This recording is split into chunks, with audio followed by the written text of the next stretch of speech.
and welcome to today's LentL. In 2010, Anthony Gaskell was due to receive an honour for being the fastest pensioner to run the London Marathon. However, it emerged that he had cut off 10 miles of the marathon by jumping over a barrier when it doubled back on itself. Sergio Montanori was ninth in the South African 90-kilometre race, and he was disqualified as it was found out that he had swapped places with his doppelganger of a brother, and they were taking it in turns as they went in for toilet stops. Have you ever been tempted to take a shortcut? Today we're moving on to the part of the Lord's Prayer that says, "Lead us not into temptation."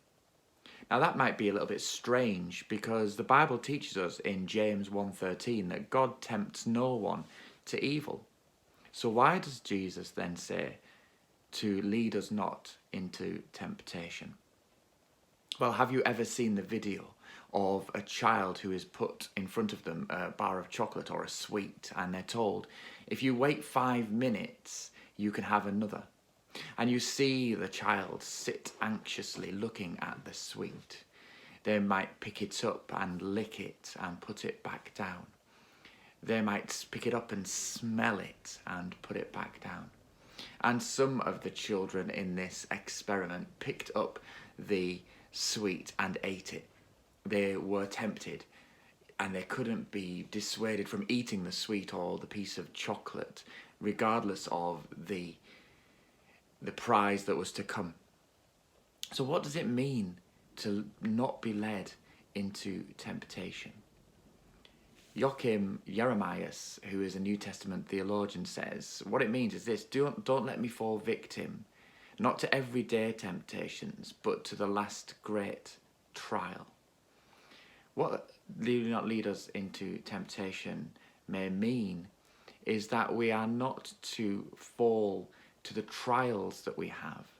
You see, Jesus himself, as Vicky shared yesterday in our sermon, Jesus himself was tempted. And the temptation itself is not wrong. To be tempted by things isn't wrong, because the enemy often tempts us to do things. But it is if we fall victim to that temptation that there is an issue. Jesus himself was tested, yet was without sin. And I wonder, what are the things that are tempting us today? Asking the Lord to lead us not into temptation doesn't mean that the temptation isn't before us. It means that we don't partake in the temptation. It means that we don't join in with the thing that would be tempting us. It would mean not eating that sweet as the child in the viral videos. It would mean that we make choices that are holy and pleasing and right before God, rather than rather than allowing the temptation to overcome us. Vicky yesterday spoke of some of those things: the temptation of the lust of flesh and how she is trying to give up sugar. I myself have not drunk Coca-Cola since the 6th of January after sensing God talk to me about being holy and not being addicted to any substance of any sort. So what is your temptation this morning? What are the things which would hold you back from living that holy and pleasing life? What are the things that the enemy puts in front of you that would ask the question of you: are you today going to make a choice to follow Jesus? Or are you going to be tempted and submit to the temptation? Or will you submit to the Lord himself? I wonder, what are those things for you?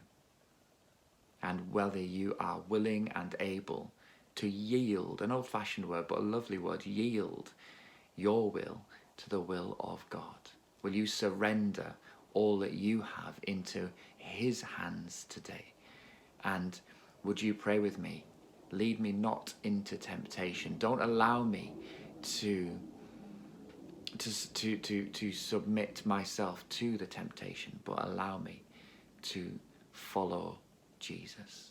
And I think the way that we do that isn't simply by trying, but by allowing God's Spirit to indwell in us, not only making choices with our minds, but making choices with our hearts, saying no to the temptation for a better yes, saying no to sugar for a healthier body, saying no to Coca-Cola for a healthier spirituality, saying no to the lustful thoughts in order to say yes to a healthy mind.